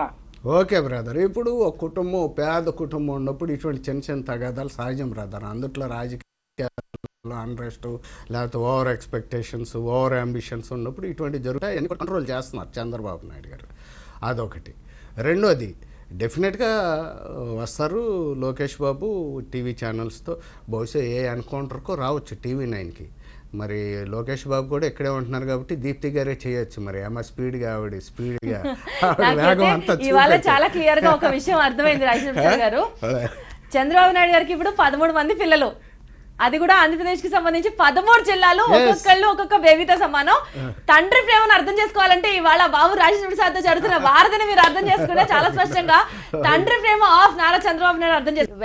మనతో ఇవాళ వారధికి గెస్ట్ గా చేశారు TDP MLC Babu Rajendra Prasad Vijayawada TV9 స్టూడియోలో అందుబాటులో ఉన్నారు. సో మీరు కాల్ చేయాలనుకుంటే మీరు చేయాల్సిన నంబర్స్ 243434 లేదంటే skype.com లోకి లాగిన్ అయ్యి tv9.varadi అనే ఐడికి కనెక్ట్ అవ్వండి. ఇన్ కేస్ మీ సిస్టమ్ కి వెబ్ క్యామ్ లేకపోతే కాల్ డిస్కనెక్ట్ అవుతుంది. సో మీరు ఫోన్ చేస్తే ఉండండి. మీన్వైల్ చెప్పండి రాజేంద్ర ప్రసాద్ గారు, రాష్ట్రంలో ప్రతిపక్షం ఏ విధంగా వ్యవహరిస్తోంది, ఏం చెప్తారు మీరు? కొంచెం జగన్మోహన్ రెడ్డి గారు చాలా ఫ్రస్ట్రేషన్లో ఉన్నారు. ఆయన ఫ్రస్ట్రేషన్ లో ఉన్నారా? చాలా. ఎందుకలా అంటున్నారు? మొన్న వైజాగ్ వెళ్ళి నేను ముఖ్యమంత్రిని నన్ను ముట్టుకుంటాం ఏంటన్నారు. అది అసలు అది ఎంత ఇదమ్మా, ఎంత బ్యాడ్ అయిపోయాడు పాపం ఆయన. దానికి తోడు నందిగామ వెళ్ళి హాస్పిటల్కి వెళ్ళి అక్కడ డాక్టర్ మీద కలబడ్డం, జిల్లా కలెక్టర్ని ఏయి అన్నట్టు చేత్తో అంటాం. అవన్నీ మన స్థాయి, మన మానసిక పరిస్థితి ఏంటనేది క్లియర్గా ప్రజలకు అర్థమైపోద్ది. ఆ బాడీ లాంగ్వేజ్ని బట్టి, మనం మాట్లాడే తీరుని బట్టి. వీటికన్నిటికీ పరాకాష్ట ఏంటంటే నిన్న అసెంబ్లీలో భూమా నాగిరెడ్డి గారికి సంతాప తీర్మానం పెడితే వెళ్ళకపోవటం అనేది అది మహాపాపం. అంటే ఆయన సభలో గనక వస్తే నిజాలు బయటకు వస్తాయి, దాని బదులు మేము సభలోకి రాకుండా ఉండడమే మంచిది అని ఆయన చెప్తున్నమాట. ఇవన్నీ ఆల్ దీస్ థింగ్స్ ప్రజలకు కుంటి సాకులు, ఇవన్నీ నమ్మరమ్మా. నువ్వు రావాలి, ఎంతటి వాళ్ళైనా చనిపోతే నీకు ఇంకేం నువ్వు మాట్లాడడం, చనిపోయినందుకు ఆయనకి సంతాపం తెలియజేస్తున్నాం, ఆయన కుటుంబ సభ్యులకి మా సానుభూతి తెలియజేస్తున్నాం, మంచోడు ఉండన్నాళ్ళు ఏవి చేశాడు అని కాముగా వచ్చేసి చెప్పుంటే కూడా బాగుండేది. మినిమం మన ఆగర్భ శత్రువు చనిపోయినా మనం వెళ్ళి దండేసి దండం పెట్టి వస్తాం. పోయిన వాళ్ళు అందరూ గొప్పోళ్ళు అంటారు.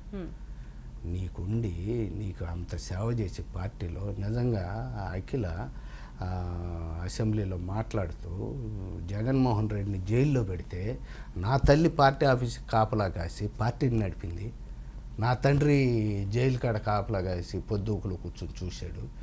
అటువంటి మాకా ఇది చేసేది. ఇప్పుడు ఎవరైనా మనం పార్టీలు మారుతాం, ఇంకోటి జారుతాం, కానీ మనకెన్నుండ కస్తాయి క్యాడరో లేకపోతే మన పైన నాయకులు ఏదో ఆ పార్టీలో ఉన్నప్పుడు అప్పుడు ఏదో చేసిన సహాయాన్ని మనం దృష్టిలో పెట్టుకోవాలి, మర్చిపోకూడదు. మనం ఏంటమ్మా ఇవన్నీ సిద్ధాంత రాద్ధాంతాలు లేకపోతే అభిప్రాయ భేదాలు తప్పితే ఆస్తి తగాదాలు, సరిహద్దు తగాదాలు కాదుగా. మనం ఊరిని రోడ్డును పడి బజారు స్థాయిలో రాజకీయాలు నడపకూడదు. జగన్మోహన్ రెడ్డి గారు 50 మంది ఎమ్మెల్యేలకి ప్రతిపక్ష నాయకుడు, వైఎస్ రాజశేఖర రెడ్డి కొడుకు. ఆ స్టాండర్డ్స్ మెయింటైన్ చేయాలి. ఆ స్టాండర్డ్స్ పడిపోయినాయి అంటే ఫ్రస్ట్రేషన్లో పడిపోయాడు. అదొక రకమైనటువంటి ఆయన నేను ముఖ్యమంత్రి, నేను ఈ తెల్లారలేసిన కాడి నుంచి తండ్రి చనిపోయిన కాడి నుంచి తండ్రి శవం అక్కడ ఉండగాడి నుంచి నేను ముఖ్యమంత్రి గోల తప్పితే ఈ రాష్ట్రం ప్రజలు వాళ్ళకి సేవ చేయాలి, వాళ్ళ అభిమానాన్ని చూరగొనాలి. వాళ్ళ అభిమానం చూరగొంటే అప్పుడు ముఖ్యమంత్రి అవుతాం అనేది మానేసి అలా సీట్ నాది, నా ఆస్తి తీసుకెళ్ళిపోయారు వాళ్ళు కూర్చుని ఆ రకమైనటువంటి ఒక రాంగ్ ట్రాక్లోకి వెళ్ళిపోయాడు, ఒక మ్యానియాక్గా తయారైపోయాడు. సో ప్రతిపక్షం టోటల్గా ఫెయిల్ అయిపోయిందమ్మా. అలా ప్రజల సమస్యలు ఎక్కడ వినిపిస్తున్నారు, ఎక్కడ తెలియజేస్తున్నారు? రైట్ రాజేంద్ర ప్రసాద్ గారు, మొత్తానికి వైఎస్ జగన్మోహన్ రెడ్డి ఫ్రస్ట్రేషన్ లో ఉన్నారు అన్న మాట మాత్రం చాలా స్పష్టంగా అర్థమవుతుంది. నెక్స్ట్ మీరు చెప్తున్న దాన్ని బట్టి Rammurthy from Hindupuram phone caller సిద్ధంగా ఉన్నారు. ఇన్ఫాక్ట్ చాలా మంది కాలర్ సిద్ధంగా ఉన్నారండి. So let's have fastly. Okay Rammurthy garu చెప్పండి. హలో హలో ఎస్ చెప్పండి. చెప్పండి రామ్మూర్తి గారు. నమస్తే అండి రాజేంద్ర ప్రసాద్ గారు. నమస్తే. బాగున్నారండి? బాగున్నా రామ్మూర్తి గారు. హిందూపూర్ నుంచి అండి ఎమ్మెల్యే బాలకృష్ణ గారు. మీరు పని చేస్తాం, మేము పని చేస్తాం ఇక్కడ. ఇన్ఛార్జ్ చేశారు కదా, వచ్చారు, సంతోషము. అందరం కలిసి ఎమ్మెల్యే గారిని కల్పించుకున్నాము. బాగానే ఉంది, ఎమ్మెల్యే గారు బాగానే పని చేస్తున్నారు. సార్ నాది ఒక చిన్న క్వశ్చన్ సార్. చెప్పండి. ఇక్కడ 2014 చంద్రబాబు నాయుడు గారు హిందూపూర్ నుంచి ఒక పాదయాత్ర చేసినారు సార్, మీకు గుర్తుంటుంది. అవును, అక్కడి నుంచే స్టార్ట్ చేశారు కదా. చేశారు. తర్వాత ఇక్కడ ఎస్సీ రిజర్వేషన్ లో పూర్తిగా బాధ్యత తీసుకొని మీకోసం నేను మాదిగల కోసము పెద్ద మాదిగను అవుతానని చెప్పి ఒక మాట ఇచ్చాడండి. బాగుంది ఇచ్చాడు. మరి ఆ ఎస్సీ రిజర్వేషన్ ని ఎంతవరకు కేంద్ర ప్రభుత్వానికి దగ్గరికి తీసుకెళ్లారు? తర్వాత మీ ప్రశ్న రామ్మూర్తి గారు, మీ క్వశ్చన్ అర్థమైందండి.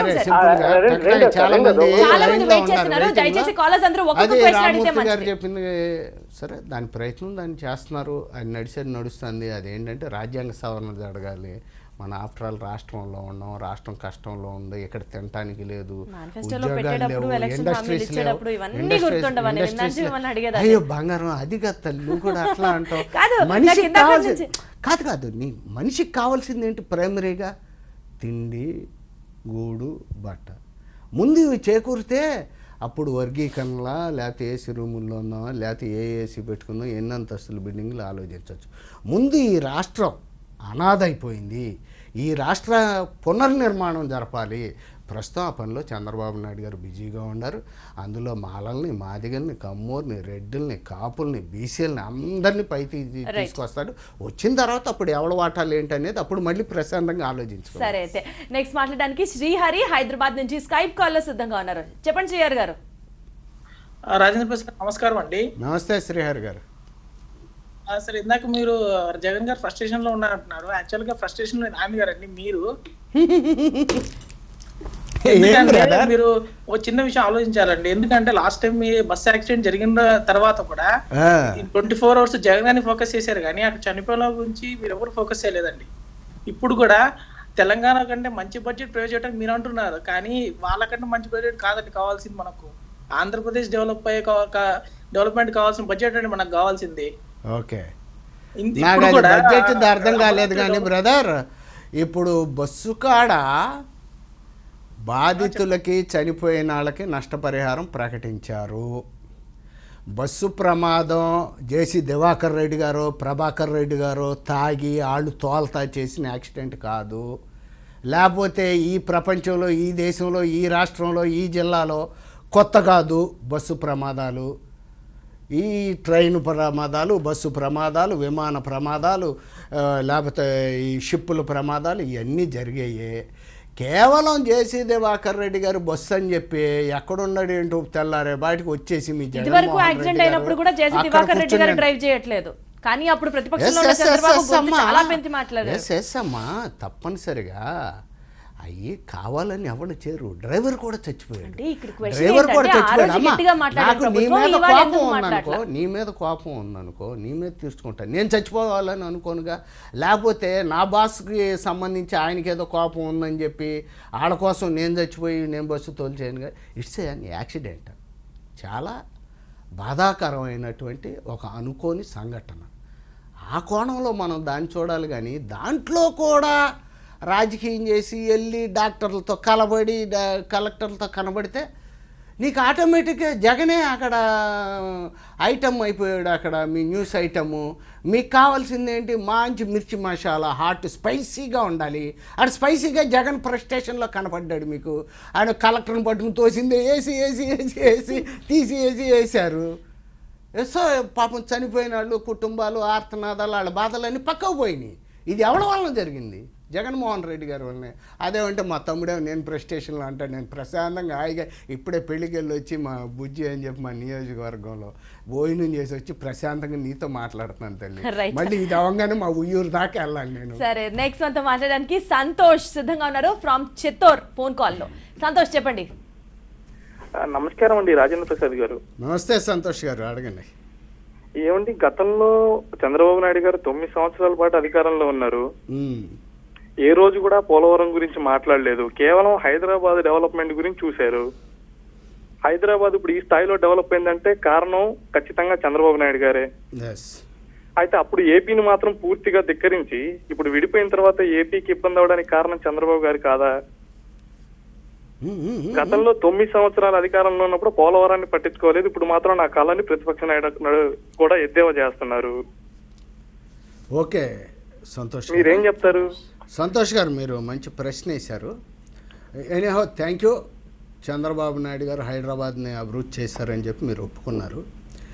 ఎప్పుడైనా మనం కొన్ని టార్గెట్స్ పెట్టుకుంటామండి. అన్నిటి మీద ఒకేసారి టార్గెట్ చేయలేం. ఆ రోజు మన ఆంధ్రుల రాజధాని హైదరాబాద్. ఆ రాజధానిని హైదరాబాద్ని అభివృద్ధి చేసుకుంటే 23 జిల్లాల నుంచి అక్కడ పిల్లలు వెళ్తారు, వాళ్ళకు ఉద్యోగాలు వస్తాయి, వ్యాపారాలు చేసుకుంటాం. అనేక మంది రియల్ ఎస్టేట్ చేసుకున్నారు. అనేక రకాలుగా ఇవాళకి మనం విడిపోయి 3 సంవత్సరాలైన ఎప్పటి నుంచి మీ శ్రీకాకుళం నుంచి వెళ్తారు, లేకపోతే అనంతపురం నుంచి వెళ్తారు. మా కృష్ణా జిల్లా నుంచి ఇవాళకి 100 బస్సులు వెళ్తాయండి హైదరాబాదు. విడిపోయాం కదా ఏంటి అంటే చంద్రబాబు నాయుడు గారు చేసినటువంటి అభివృద్ధి మూలంగా మనందరి యొక్క ఆర్థిక మూలాలు అక్కడ ఉన్నాయి. మన వాళ్ళకి అక్కడ ఉద్యోగాలు వచ్చినాయి, మన వాళ్ళు వ్యాపారాలు చేసుకున్నారు, రియల్ ఎస్టేట్ చేశారు.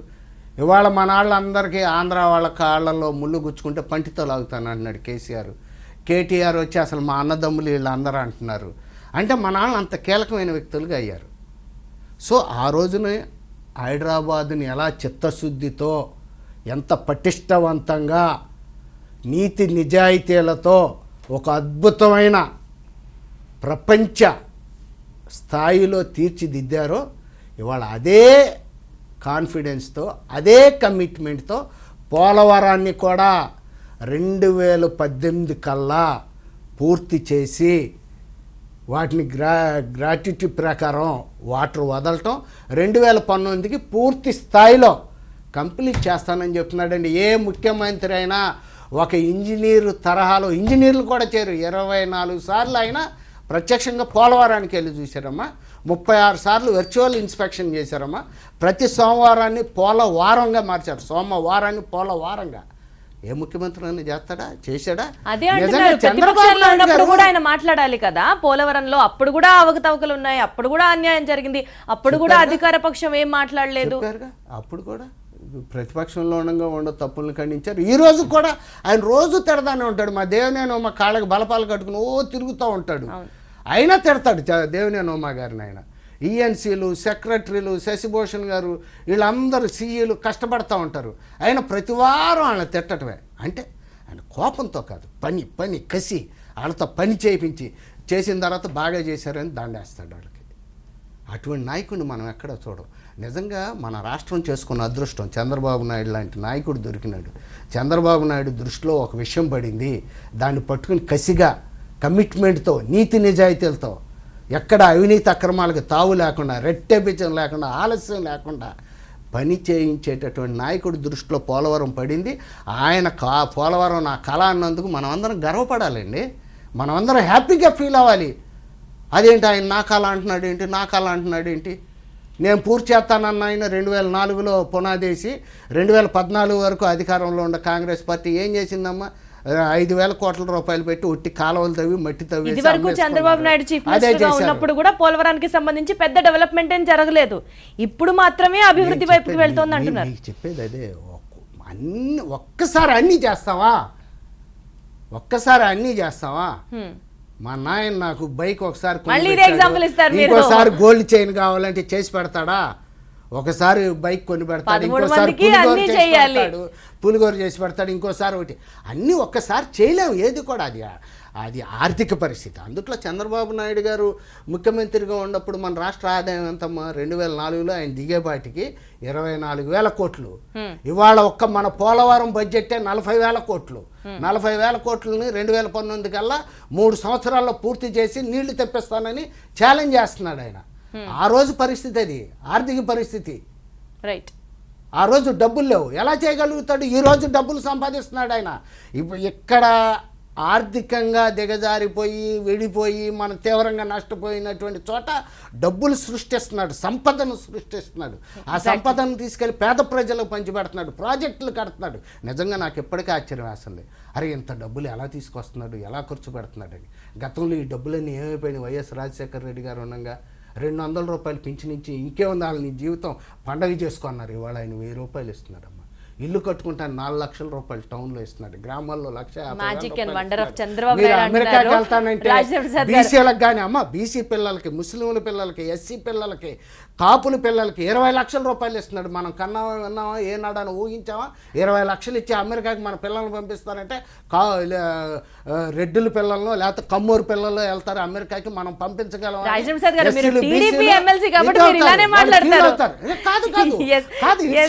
అవునా కాదమ్మా? నువ్వు ఒక ఎస్సీలు బీసీలు, నేను జన్మభూమి వాటిలోకి వెళ్ళి మీ పిల్లల్ని అమెరికా పంపించగలరా అంటే మీ కమ్మూరు మీ రెడ్లో పంపించుకుంటారని మేము అక్కడ పంపిస్తాం అంటున్నారు. చంద్రబాబు నాయుడు గారు 20 లక్షలు ఇచ్చి మీ పిల్లల్ని పంపిస్తున్నారంటే ఎంత హ్యాపీ ఫీల్ అయ్యి వాళ్ళు మళ్ళీ వాళ్ళ పిల్లల్ని నా దగ్గరికి తీసుకొస్తే నేను మళ్ళీ మా కాపు కార్పొరేషన్ రామాయణం చేయి చెప్పి అమెరికా పంపించానమ్మా. ఇవన్నీ గతంలో ఎందుకు చేయాలా? పోలవరాన్ని ఎందుకు కట్టలేదు? 1000 రూపాయలు పింఛన్ ఎందుకు ఇవ్వలేదు? రైతు రుణమాఫీ 26,000 కోట్లు ఎందుకు చేయలేదు? ఆ రోజు ఈ డబ్బులన్నీ లేవా? ఉన్నాయి. అవన్నీ తినేశారు వీళ్ళు. 1,00,000 కోట్లు దోచేశారు జగన్మోహన్ రెడ్డి, రాజశేఖర రెడ్డి. ఈరోజు చంద్రబాబు నాయుడు గారు ఆయన నోరు కట్టుకుని అందరి నోళ్ళు కుట్టేసి చేతులు కట్టేసి ప్రతి రూపాయి కాకుండా రాష్ట్రానికి పేద ప్రజలకి పంచి పెడుతున్నాడు. అటువంటి పని రాక్షసుడు, కలిగిన నాయకుడు ఉన్నందుకు మనం గర్వపడాలి. Excellent, right. నెక్స్ట్ మాట్లాడడానికి రాజా స్కైప్ కాలర్ సిద్ధంగా ఉన్నారు. రాజా గారు చెప్పండి. సార్ మీకు నమస్కారం అండి. నమస్తే రాజా గారు. మేడం నమస్కారం అండి. అడగండి. నమస్తే అండి రాజా గారు, మాట్లాడండి. రాజా గారు మేమండి టీడీపీ కాదు, వైసీపీ కాదండి. సో చంద్రబాబు నాయుడు గారు ముఖ్యమంత్రి కావాలని కోరుకునే వాళ్ళలో మేము కూడా ఉన్నాము. Very good. కాకపోతే ఇప్పుడు ఆయన ముఖ్యమంత్రి అయినా ఉపయోగం లేదనిపిస్తుందండి. ఎందుకంటే ప్రత్యేక హోదా కావాలని 2 సార్లు తీర్మానం చేసి ఇప్పుడు దాని గురించి పట్టించుకోకపోగా యువత ముందుకొచ్చి వాళ్ళు దానికోసం పోరాడుతుంటే పర్మిషన్లు ఇవ్వకుండా ఎక్కడెక్కడ వాళ్ళని అణగదొక్కుతున్నారండి. ఇది చాలా తీవ్రమైన చర్య ఇది యువత పైన. సో ముఖ్యమంత్రి గారు ఒకసారి మాట్లాడుతూ సోషల్ నెట్వర్క్స్లో యువతని కొట్టి అంటే వాళ్ళు చాలా చులకనగా మాట్లాడుతున్నారు. సో ప్రపంచం మొత్తం ఏం జరుగుతుందో యువత అంతా సోషల్ నెట్వర్క్లో ఫాలో అవుతున్నారు. యువతకి అర్థం చేసుకొని యువత మనోభావాలు ఏంటంటే రాజా గారు మీ ప్రశ్న నాకు అర్థమైంది. ఎక్కడా కూడా యువతను అణగదొక్కటం కానీ కొట్టడం కానీ చులకనగా మాట్లాడడం కానీ చేయలేదు. ఒక ఇంటర్నేషనల్ సమ్మిట్ వైజాగ్లో జరుగుతుంటే అప్పుడు తీసుకెళ్ళి అక్కడ ధర్నాలు చేస్తాం, కొవ్వొత్తులు వెలిగిస్తాం, డాన్సులు చేస్తాం అంటే అది సమంజసం కాదు. అదే ఆ రోజున డెఫినెట్గా అది కుదరదు, చేయొద్దు అన్నారు. మీరు నెక్స్ట్ పెట్టుకోండి అని చెప్పారు. సబ్మిట్ అయిపోయిన తర్వాత మీరు పెట్టుకోండి, పర్మిషన్ ఇస్తానని డీజీపీకి సాంబశివరావు చెప్పారు, చంద్రబాబు నాయుడు గారు చెప్పారు. జనవరి 26 మళ్ళీ రాదన్నది వాళ్ళు చెప్తున్నమాట. అది జనవరి 26 పెడతారమ్మా. మన దేశం కోసం మనం డెమోక్రసీ అండి, ప్రతిపక్షానికి డెమోక్రసీ ఉంది కదా. డెమోక్రసీ ఉంటే ఎప్పుడు పెడితే అప్పుడు జెండా ఎగరేసి శాల్యూట్ చేసే టైంలో నేను ఏదో చేస్తానంటే కుదరదమ్మా. డెమోక్రసీ అంటే మన ఇష్టం వచ్చినట్టు చేయకూడదు. జనవరి 26 ప్లస్ నేషనల్ సమ్మిట్ అక్కడ జరుగుతుంది. అది ఇంటర్నేషనల్ లెవెల్లో మన రాష్ట్రం యొక్క పరపతిని పెంచే ఈవెంట్. ఆ టైంలో నువ్వు డిస్టర్బ్ చేస్తానంటే ఎట్లా? నువ్వు పెట్టుకో, ఇవాళ పర్మిషన్ నేను ఇప్పిస్తా, డీజీపీ సాంబశివరావు ఇస్తానన్నారు, చంద్రబాబు నాయుడు గారు పెట్టుకోమన్నారు, ఇస్తామన్నారు. మరి ఎందుకు పెట్టలా? ఫెయిల్ అయిపోతామని భయపడ్డారు. ఆ రోజు పెడితే అసలు ఎవళ్ళని కనపడ్డారా? 10 మంది వచ్చారా? 10 మంది వచ్చారా? మీకు ఇదే పోలీసులు ఇదే నిర్బంధాలు ఢిల్లీలో నిర్భయ కేసులో పెడితే బారికేట్లు బద్దలు కొట్టుకుని యువతరం ముందుకు వచ్చింది. అది యువతరం ఉద్యమం అంటే, అది యూత్ రెవల్యూషన్ అంటే. ఇక్కడ కూర్చుని టీవీ స్టూడియోల్లో ఏసీ రూముల్లో కూర్చుని ట్వీట్లు కొట్టడం లేకపోతే స్టేట్మెంట్లు ఇస్తేనే అవి ఉద్యమాలు కావమ్మా. First point. సెకండ్ పాయింట్ అమ్మ, నేను మనస్ఫూర్తిగా చెప్తున్నాను, నేను తెలుగుదేశం నాయకుడిగా చెప్పట్లా. ప్రధానమంత్రి మోడీ గారు ప్రత్యేక హోదా అనేది ఇక లేదు, ఇవ్వదలుచుకోలేదు, స్పష్టంగా చెప్తున్నాడు ఆయన. ఈ దేశంలో ఇచ్చిన 11 రాష్ట్రాలకు కూడా ఆల్రెడీ 9 రాష్ట్రాలు తీశారు. రేపు మార్చి 30 నుంచి మిగతా 3 రాష్ట్రాలకు కూడా తీసేస్తున్నారు. ఈ ప్రత్యేక హోదా లేదు, లేని దాని గురించి పోరాటం చేయమంటారు ఏంటమ్మా? ఇది ఎక్కడ గోలా నాకు అర్థం కాదు. అక్కడ ఉంటే ప్రత్యేక హోదా ఇస్తాను, ఉంది 11 రాష్ట్రాలకు ఉంచాను, ఇంకా వాళ్ళకన్నా ఇచ్చే ఆలోచన చేస్తానంటే మనం ఉద్యమం చేద్దాం. అక్కడ మోదీనేమో బాహుబలిలాగా దూసుకుపోతా ఇది లేదు అన్నాడు. లేదంటే లేదంతే. ఇక ఆయన ఏమిస్తాడు? ఆటలో చూసి ఆయన నయానో బెదిరించో బతిమాలో బామాలో ఏదో ఒకటి చేసి ఆయన దగ్గర నుంచి మ్యాక్సిమం తెచ్చుకోవాలి. ఇచ్చాడు మనకి. ఆయనకి ఇక్కడ బీజేపీకి బలం లేకపోయినా మనం ఇచ్చిన 2 ఎంపీ సీట్లైనా ఆయన ఇచ్చాడు మనకి. సుమారు 2,60,000 కోట్ల రూపాయల ప్యాకేజీ ఇచ్చాడు. తీసుకుందాం, ఇంకా తెచ్చుకుందాం. ప్యాకేజీ వలన నష్టం ఉంది, మీకు హోదా వలన చాలా లాభం ఉంది. ఇండస్ట్రియల్ ఇన్సెంటివ్స్ ఒక్కటి ప్రధానంగా అందరూ పాయింట్ అవుట్ చేస్తున్న విషయం. ప్రత్యేక ప్యాకేజ్ కి, ప్రత్యేక హోదాకి. You are right. హోదాకి ప్యాకేజీకి సంబంధం లేదమ్మా. 1969లో హోదా ఇవ్వటం జరిగింది ఈశాన్య రాష్ట్రాలు, ముఖ్యంగా అస్సాం కానివ్వండి, హిమాచల్ ప్రదేశ్, మిజోరాం, ఇటువంటి వాటికి. 2002వ సంవత్సరంలో ఈ ఇండస్ట్రియల్ ఇన్సెంటివ్స్ వచ్చినాయి. ఏది ఉత్తరప్రదేశ్ నుంచి ఉత్తరాఖండ్ వచ్చిన కాడి నుంచి ఈ ఇన్సెంటివ్లు ఇవ్వటం ప్రారంభించారు. ఆ ఇన్సెంటివ్లు కూడా అన్ని రాష్ట్రాలకు ఇవ్వలేదు. ఆ ఇన్సెంటివ్లు కూడా మీరు ఉత్తరాఖండ్కి వెళ్తే 100 కోట్లు ఇచ్చారు, హిమాచల్ ప్రదేశ్కి వెళ్తే 5 కోట్లు ఇచ్చారు. ఈ మిజోరాం ముఖ్యమంత్రి సిపిఎం పార్టీ ఆయన అన్నాడు, ప్రత్యేక హోదా ఉండి మాకేంటి ఉపయోగం, నాకేం తెలవట్లా, అర్థం కావట్లా, వేస్ట్ దండగా అన్నాడు. ఏది సిపిఎం పార్టీ ముఖ్యమంత్రి మిజోరాం, ఆయన పేరు కూడా ఏదో ఉందో మర్చిపోయా. తెలుగు రాష్ట్రాల మంత్రులు ఉత్తరాఖండ్లో ఎందుకండి మరి వ్యాపారాలు పెట్టుకుంటున్నారు, ఇండస్ట్రీస్ ఎందుకు స్టార్ట్ చేస్తున్నారు? అమ్మా అక్కడికి వెళ్తే అదే చెప్పేది, అక్కడ బోర్డు పెట్టుకుని అక్కడ ఇచ్చేటటువంటి 1-6 ట్యాక్సులు తెచ్చుకుని మళ్ళీ వాళ్ళు తెచ్చి తయారు చేసేది మన హైదరాబాద్లోను మన విశాఖపట్నంలో. అంటే కేవలం అక్కడ ఇచ్చేటటువంటి ఏదో 1-6 ఎక్కువ లేదు అక్కడ. ఉంటే వీళ్ళందరూ ఇక్కడ విశాఖపట్నంలోనో లేకపోతే హైదరాబాద్ గుజరాత్ ఆంధ్రప్రదేశ్ వస్తే తప్పేంటి?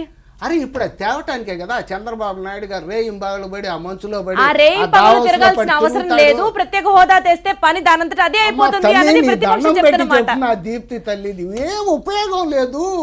అంటే ఇది ప్రజల దగ్గర నుంచి వస్తున్నమాట. గుజరాత్ కి ఏముంది? ప్రత్యేక హోదా ఉందా? నరేంద్ర మోడీ సంబంధించిన రాష్ట్రం కాబట్టి దానికి ఏం లేకపోయినా ఆటోమేటిక్ గా అభివృద్ధి దానంతట అదే జరుగుతుంది. నోయిడా ఉంది, అది ప్రత్యేక ఆల్రెడీ డెవలప్ అయిపోయిన స్టేట్. అది హోదా ఉందా? ఆల్రెడీ డెవలప్ అయిపోయింది ఢిల్లీ. హైదరాబాద్ కి హోదా ఉందా? చంద్రబాబు నాయుడు గారే దాన్ని డెవలప్ చేశారు. అంటే ఇక్కడ ఒక సమర్థవంతమైన నాయకుడు ఉంటేనే ఏదైనా వస్తుంది. చాలా ఆణిముత్యాలు ఇవాళ తెలుస్తున్నాయి. సమర్థవంతమైన నాయకుడా ప్రత్యేక హోదానా అంటే ప్రత్యేక హోదా కంటే తలదన్నింది సమర్థవంతమైన నాయకుడే ఉన్నాడు మనకి అంటున్నారు. నెక్స్ట్ ఇంకోటి ఏంటంటే అసలు హోదా లేదు, మోదీ రద్దు చేశాడమ్మా. ఇది ఎక్కడ గోల్ నాకు అర్థం కాదు. హోదా రద్దు చేశాను, అన్ని రాష్ట్రాలు సమానం, ఎవరికన్నా ఆర్థిక లోటు ఇస్తే డబ్బులు ఇస్తాను అని చెప్తాంటే తర్వాత హోదా వలన కలిగే లాభాలన్నింటినీ కూడా ఈఏపీ ప్రాజెక్టుల ద్వారా 42,000 కోట్ల రూపాయలు 28 ఇది మళ్ళీ ఇంకోటి వేరే రకంగా ఇంకో 22,000 కోట్లు, మొత్తం 46,000 కోట్లు వస్తుంది. మీకు ఏది కావాలంటే అయ్యి ఆయన ఇస్తున్నాడు. 11 ఇన్స్టిట్యూషన్స్ వచ్చినాయి. గారు ఇవాళ మన వారధికి సంబంధించి లాస్ట్ కాలర్ శ్రీనివాసరావు సిద్ధంగా ఉన్నారు. మన స్కైప్ కాల్ ఒకసారి తీసుకుందాం. Phone call I'm sorry. Yes, Jaggayyapeta నుంచి శ్రీనివాసరావు గారు చెప్పండి. నమస్తే మేడం. నమస్తే శ్రీనివాస్ గారు చెప్పండి.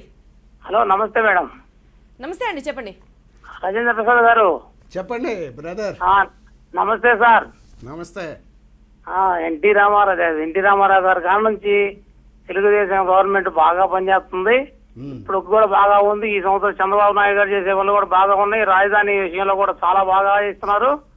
కానీ ఒక్కటి సీనియర్ కార్యకర్తల్ని కొంచెం ఇబ్బంది పడుతున్నారనేది వర్గ రాజకీయాలు క్షేత్రస్థాయిలో కొద్దిగా వర్గ రాజకీయాలు ఎక్కువైతున్నాయి. కొద్దిగా సార్ని దాన్ని దృష్టిలో పెట్టుకుని ఉండాలనేది నా అభిప్రాయం. కరెక్టే శ్రీనివాస్ గారు మీకు చెప్పింది ఏంటంటే మనం మనిషి రాజకీయ జయంతు అని అరిస్టాటిల్ గారు అన్నారు. ఈ మధ్యకాలంలో ఈ రాజకీయాలు వర్గాలు గ్రూపులు ఎక్కువైపోయినాయి. ప్రజల్లో అశాంతి ఈ కార్యకర్తల్లో వీళ్ళలో అంటే ఓవర్ అంబిషన్స్ ఉండటం. మనకి నాకేముంటుంది ఎమ్మెల్సీ ఇస్తే సరిపోదు, ఇంకేదో కావాలని కోరుకుంటుంది, ఇంకోళ్ళకి ఇంకోటి ఉంటుంది, నా కింద ఆయనకి ఆస్తాయి, నా పైన ఆయనకి ఇవి ఉంటాయి. అవన్నీ తీర్చగలగటం చంద్రబాబు వల్ల కూడా కాదు. మన లార్డ్ వెంకటేశ్వర స్వామి దగ్గరికి తిరుపతి వెళ్ళి అన్నీ అడుగుతాం, అన్నీ చేస్తాడు ఆయన. చేయగలరా? ఏయో కొన్ని చేస్తాడు. అవి చేసిన దానికి తృప్తి పడాలి. ఎక్కడో చోట మానసిక ప్రశాంతత కావాలి. అందుకని యోగా నేర్చుకుని శుభ్రంగా ప్రశాంతంగా ఉండమని కోరుకుంటున్నాను. రైట్ రాజేంద్ర ప్రసాద్ గారు, it was so good today have you today in వారధి. మొత్తానికి మన కాలేజ్ తో మాట్లాడి ఎన్నో విషయాలు తెలుసుకోగలిగే వాళ్ళ వైఎస్ జగన్మోహన్ రెడ్డి గారి గురించి మీరు చెప్పిన వ్యాఖ్యలు కానీ, అలాగే నారా చంద్రబాబు నాయుడిని ఉద్దేశించి ఆంధ్రప్రదేశ్ ప్రగతి రథంతో ముందుకెళ్తోంది అని చెప్తున్న తీరు కానీ it was so nice having you today నచ్చండి. Thank you so much. Thank you. ఇది ఇవాల్టి వారధి. మరిన్ని లేటెస్ట్ అప్డేట్స్ కోసం చూస్తూనే ఉండండి TV9.